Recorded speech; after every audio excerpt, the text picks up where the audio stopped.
Tập trước kể đến việc Lữ Tần Long đi khám sức khỏe không những không bị loại, mà còn trở thành gương mẫu nội vụ, nhưng một số tân binh khác lại không được may mắn như vậy. Buổi tối khi tập trung, người trực ban đưa ra danh sách tái khám. Một câu nói khiến cả đại đội im phăng phắc. Ai có tên thì quay về thu dọn đồ đạc. Về trình diện tại ban chỉ huy quân sự địa phương, Thái Húc Cơ, Vương Đại Lực, Trần Tam Pháo, Triệu Tiểu Hổ, Tôn Minh, Lý Quốc Khánh. Các cậu không phải do vấn đề thái độ huấn luyện, chủ yếu là kết quả tái khám thị lực không đạt, không còn cách nào khác. Tiểu đội trưởng, em đã vào đây được 1 tuần rồi, thật sự không thể ở lại thêm sao à? Năm nay cứ về xử lý mắt cho tốt đã. Sang năm lại đến đi lính cũng y như vậy thôi. Nhưng người nhà em đều biết em vào quân ngũ rồi. Giờ về không phải là mất mặt lắm sao? Che giấu vấn đề sức khỏe mà cố đấm ăn xôi mới thật sự là hại mình. Trong hàng bỗng có người nhận ra Vương Đại Lực, chính là người để chăn rơi vào nhà vệ sinh sáng nay. Tân binh tiểu đội 2. Hóa ra anh ta chính là người anh em có cái chăn thảm hại nhất đó. Con người đôi khi không bị gục ngã bởi một việc, mà là do mọi chuyện đen đủi ập đến cùng lúc. Sáng nay anh ấy còn bảo tối nay không biết đắp chăn kiểu gì. Không ngờ buổi tối đã phải rời đi rồi. Khoảnh khắc đó, các tân binh lần đầu hiểu rằng bị loại ngũ không phải là truyền thuyết. Người hôm qua còn cùng xếp hàng ăn cơm, hôm nay có lẽ đã phải lên xe rời đi. Này, cậu khám sức khỏe qua chưa? Qua rồi, sức khỏe tôi tốt lắm. Không phải chứ, chiều cao như này mà cũng qua sao? Có lẽ là vì cơ thể tôi quá chiến. Tân binh lớp bên cạnh nhìn Lữ Tần Long, nhìn vào bắt tay đang làm căng cả bộ quân phục dằn di, mặt tái mét không nói nên lời, lùi lại phía sau. Có phải cậu ấy tưởng cậu đang đe dọa cậu ấy không? Tớ đâu có đe dọa cậu ấy. Những người còn lại giải tán về lớp chỉnh đốn nội vụ. 7 giờ tập trung tại câu lạc bộ. Tiểu đội 1 vừa về đến ký túc xá. Ngoài cửa sổ đã vang lên tiếng bánh xe vali lăn trên nền 11 măng. Âm thanh là tiểu đội trưởng Vương Nguyên đang giúp anh ta xách hành lý. Tiểu đội trưởng, em xin lỗi. Em thật sự không ngờ mình không qua được ở. Xin lỗi cái gì chứ? Cậu có phải đào ngũ đâu. Em vẫn muốn được huấn luyện cùng mọi người. Vậy thì về chữa mắt cho tốt rồi sang năm lại đến. Lúc đó mà vào lớp tôi vẫn huấn luyện cậu như thường. Muốn khóc thì cứ khóc, đừng có gục xuống. Đã mặc quân phục vào rồi thì đừng để cái lưng bị còng đi. Ánh hoàng hôn chiếu vào từ cuối hành lang. Vương Nguyên đeo hành lý đi phía trước, Vương Đại Lực cúi đầu lủi thủi theo sau. Không ai cười, cũng chẳng ai nói câu nào. Thật ra tớ còn thấy hơi hâm mộ cậu ấy. Cậu hâm mộ cái gì? Cậu ấy được về nhà, được dùng điện thoại, được gặp bạn gái. Cậu đúng là đồ lụy tình. Kẻ si tình số 1, cậu thì biết cái gì chứ? Cô ấy chỉ xóa kết bạn với tớ thôi, không có nghĩa là trong lòng không có tớ. Đây không phải là yêu đương đâu, đây là ảo giác tự huyễn hoặc bản thân đấy. Nếu cô ấy đã xóa cậu thì có lẽ là không muốn liên lạc nữa rồi. Long ca, nhát dao này của anh còn đau hơn cả huấn luyện. Sau khi tiễn 6 tân binh không đạt yêu cầu tái khám, những ngày tháng ở tân binh nên bỗng chốc trôi quá nhanh hơn. Mỗi ngày tập đội ngũ, thể lực, nội vụ, câu lạc bộ như một chiếc dây cót được vặn chặt. Ngày qua ngày cứ thế quay vòng. Trong tháng này, trong khi người khác học đội ngũ, Lữ Tần Long và Quý Bạch Trường lại theo Trần Đình tập luyện các nội dung đặc trùng. Tư thế nằm bắn, quỳ bắn, tiến quân chiến thuật, đột kích, 3 người phối hợp, mỗi ngày mệt đến mức như bị tháo rời ra rồi lắp lại. Lần đầu tiến quân không phải là để cậu học cách ủi đất đâu.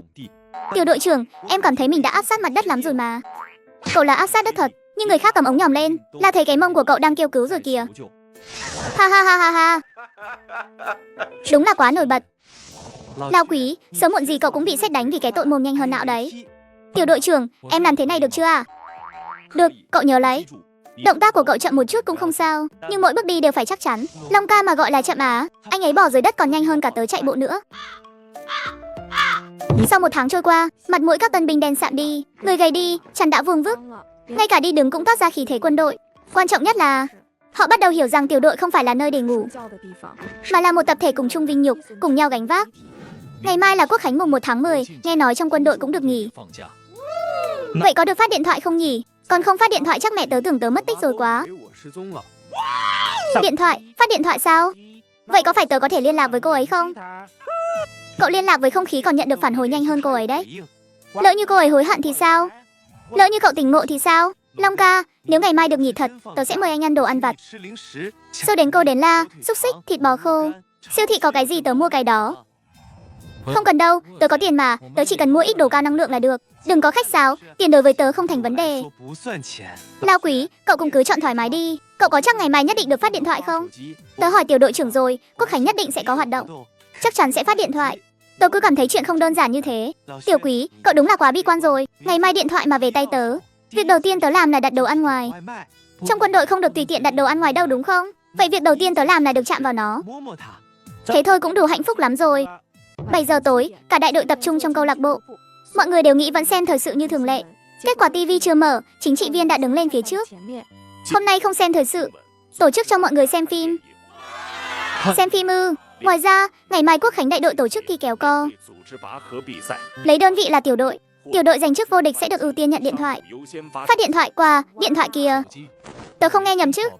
Phát điện thoại, cô ấy chắc chắn đang đợi tớ ha ha ha. Chắc chắn thắng rồi, tất cả đều chắc thắng rồi. Cậu nhỏ tiếng chút đi. Về cuộc thi kéo co, tôi nói luôn một câu. Ngoại trừ tiểu đội một chúng tôi, các lớp khác chỉ đến làm nền thôi. Câu nói này vừa dứt, cả câu lạc bộ lập tức im lặng. Tân binh của 9 tiểu đội khác đồng loạt quay đầu nhìn Quý Bạch Trường. Cậu nói ai làm nền cơ? Tiểu đội 1 giờ ngông cuồng vậy sao? Chẳng phải là vì có Lữ Tần Long sao? Đúng vậy, chúng tôi có Long ca đấy, các cậu có không? Bạch Trường, làm vậy không tốt lắm đâu. Long ca, anh không định không tham gia đấy chứ? Không phải, tớ chỉ cảm thấy nếu để một mình tớ lên thì đả kích đối với họ quá lớn. Nghe thấy chưa, không phải Long ca không tham gia, mà là sợ các cậu tàn nát con tim đấy. Quý Bạch Trường, cậu mà nói thêm câu nữa, ngày mai cậu tự mình lên mà kéo. Em im lặng như hến luôn đây ạ. Cậu lúc này có phải là hến đâu, mà là cái lao phóng thanh thành tinh thì có. Hai cậu ra ngoài hành lang đứng nghiêm cho tôi. Toàn đại đội tập trung trước tòa nhà chuẩn bị thi kéo co. Sáng ngày đầu tiên của Quốc khánh, thời gian dậy muộn hơn bình thường nửa tiếng, nhưng không ai ngủ nướng, vì trong đầu mọi người chỉ có hai chữ, điện thoại. Hôm nay ai cản đường tôi lấy điện thoại. Kẻ đó là kẻ thù trên con đường tình yêu của tôi. Kẻ thù lớn nhất trên con đường tình yêu của cậu chính là bản thân cậu. Và cái nút xóa bạn của đối phương đấy. Ha ha ha, hai cậu có thể bớt gay gắt với nhau được không? Lâu mà thắng cuộc thi trước đã. Đợi đến khi các tân binh đứng vào hàng mới phát hiện ra, khoảng sân trống trước tòa nhà đã được kè sẵn vạch thi đấu. Sợi dây thừng to bản đặt ở chính giữa. Điều vô lý hơn là các cựu binh của đại đội 2, đại đội 3, đại đội 4 bên cạnh đều đã kéo đến. Từng người một khoanh tay chờ xem kịch hay. Cậu nào là tân binh cao 2m5 vậy? Còn phải hỏi sao, người đứng đằng kia như cái cột thu sóng ấy. Hôm nay thú vị rồi đây. Cuộc thi kéo co lại có một chiếc xe tăng trà trộn vào. Cuộc thi bốc thăm để quyết định đối thủ. Xét thấy quân số của một số lớp không đồng đều, mỗi lớp thống nhất cử ra 8 tân binh tham gia thi đấu. Tiểu đội trưởng lên bốc thăm nhóm 1. Tôi cũng nhóm 1 này. Nghe thấy lời tiểu đội trưởng nói, hàng ngũ tiểu đội 8 lập tức im bặt. Vòng đầu tiên đã đụng ngay tiểu đội 1, coi như điện thoại chưa chạm tới mà nửa cái mạng đã bay màu rồi. Tiểu đội trưởng, thế này không công bằng chút nào. Cuộc thi còn chưa bắt đầu mà cậu đã rén rồi à? Không phải là rén, mà là đối phương dùng hack. Một mình cậu ta chắc cả 3 người. Thế này thì kéo cái gì nữa? Đúng thế tiểu đội trưởng, nếu tiểu đội 1 cử cả 8 người lên thì chúng em nằm thẳng ra đất cho rồi. Tiểu đội trưởng lớp 8 im lặng hồi lâu, nhìn về phía chính trị viên, rồi lại nhìn sang tân binh vừa đưa ra ý kiến. Vậy cậu đi mà kiến nghị đi.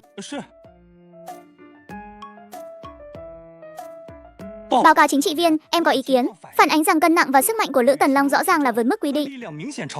Nếu tiểu đội 1 cũng cử ra 8 người thì không công bằng cho các lớp khác. Vậy cậu thấy thế nào mới là công bằng? Quân số của tiểu đội 1 nên cắt giảm đi, nếu không cuộc thi này chẳng còn gì kịch tính nữa. Chính trị viên không trả lời ngay, mà gọi người trực ban lại.